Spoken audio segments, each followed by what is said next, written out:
जवान entrepreneur melody और डांटे, मेलोडी की बहन लाइला और डांटे की गर्लफ्रेंड रूथ पुराने प्रॉपर्टी बेचने के लिए छोड़ दिए गए टेक्सास के शहर हार्लो में एक ट्रेंडी और रिफाइंड एरिया बनाने के लिए। जब एक टूटा हुआ यतीम घर की जांच कर रहे होते हैं तो वह ग्रुप को पता चलता है कि यह अब भी एक बुढ़ी औरत जीनी द्वारा ऑक्यूपाइड है। जब उसने दावा किया कि उसके पास अभी भी प्रॉपर्टी का सबूत है तो वह एक बहस शुरू होती है जिसको थोड़ी देर के लिए एक चुपचाप एक और ऊंचाई वाले आदमी ने ऊपर से बीच में रोका।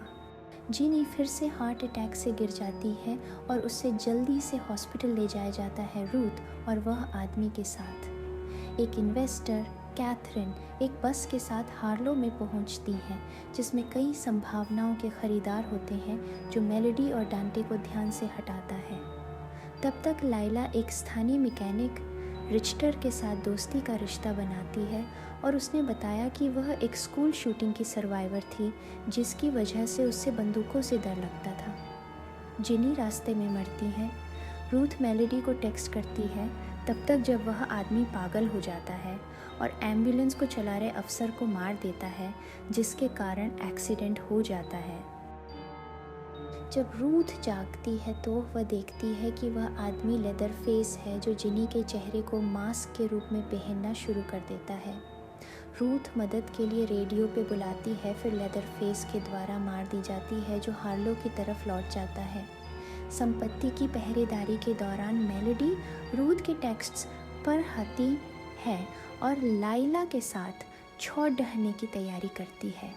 रिश्टर जिनी की मौत के बारे में उन्हें बात करते हुए सुन लेता है और उनके कार कीज लेता है और कहता है कि वो सहमति से उन्हें वापस देगा जब तक वह सबूत नहीं देते कि वह जिनी को सही तरीके से उसके घर से निकल दिए हैं।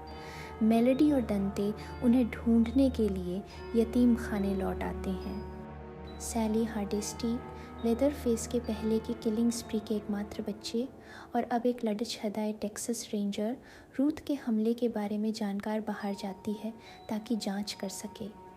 यतीम खाने में मेलोडी को पेपर्स मिलते हैं और उससे यह रियलाइज़ होता है कि जिनी को गलत तरीके से निकाल दिया गया था।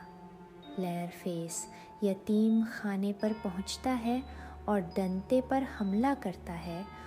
मेलोडी छुप जाती है जब लेदर फेस अपने बेडरूम से अपनी चेनसॉ लेकर आता है। रात ढलते ढलते एक बारिश और तूफान हार्लो को लगता है और कैथरीन और लाइला खरीदार के साथ बस में छुप जाते हैं।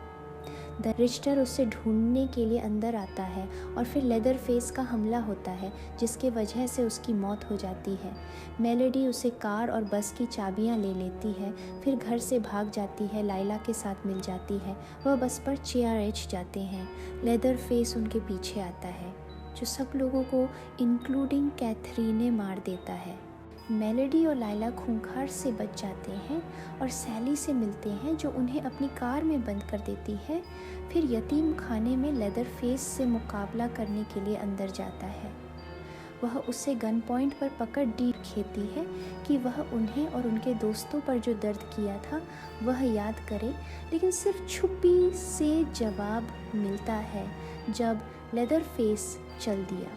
लेदर फेस फिर सैली की कार में बहनों पर हमला करता है, लेकिन उन्हें सैली बचती है जो उससे गोली मार देती है। सैली मेलोडी को गाड़ी चलने के लिए चाबी देती है, फिर लेदर फेस को ढूंढने के लिए आगे बढ़ती है। लेदर फेस सैली पर अचानक हमला करता है और उससे बुरी तौर पर घायल कर देता है। मेलोडी उसे सैली की कार से मारती है और पास के एक इमारत में टकरा जाती है। मेलोडी फंस जाती है लेकिन लाइला से भाग जाने की आदेश देती है। जब लेदर फेस दिखाई देता है, मेलोडी जिनी के साथ किए के लिए माफ़ी मांगती है।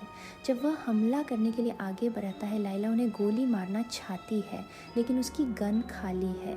सैली उसकी जगह गोली मार देती है और वह भाग जाता है। मौत से पहले वह लाइला को कहती है कि वह न भागे क्योंकि वह हमेशा उसके साए में रह जाएगी जैसे उसने रह लिया था। फिर लाइला सैली की शॉटगन लेती है और लेदर फेस को एक बिल्डिंग में पीछा करती है जहां उससे घातक रूप से हमला किया जाता है। मेलोडी आती है और लेदर फेस का चेन सॉ लेती है। फिर उसे अपर कट मारकर उसे पानी की एक तालाब में गिरा देती है, जहां वह गहराई में डूब जाता है। वह बच जाते हैं और लायला को सैली की टोपी मिलती है और उससे पहन लेती है। फिर सुबह घर की तरफ वापस निकलते हैं। फिर भी लेदरफेस जिंदा रहता है और मेलोडी को कार से बाहर खींचकर उसके चेनसॉ से उसका सर काट देता है। एक भयभीत लायला देखती है जब सेल्फ ड्राइविंग कार उससे हार्लो से बाहर ले जाता है। लेदरफेस सडी चेक पर अपने चेनसॉ के साथ नाचता है और मेलोडी के सर के साथ। लेदरफेस अपने असली मैसेकर के घर में पहुंचा, जहां उसका पहला मैसेकर 1974 में हुआ था।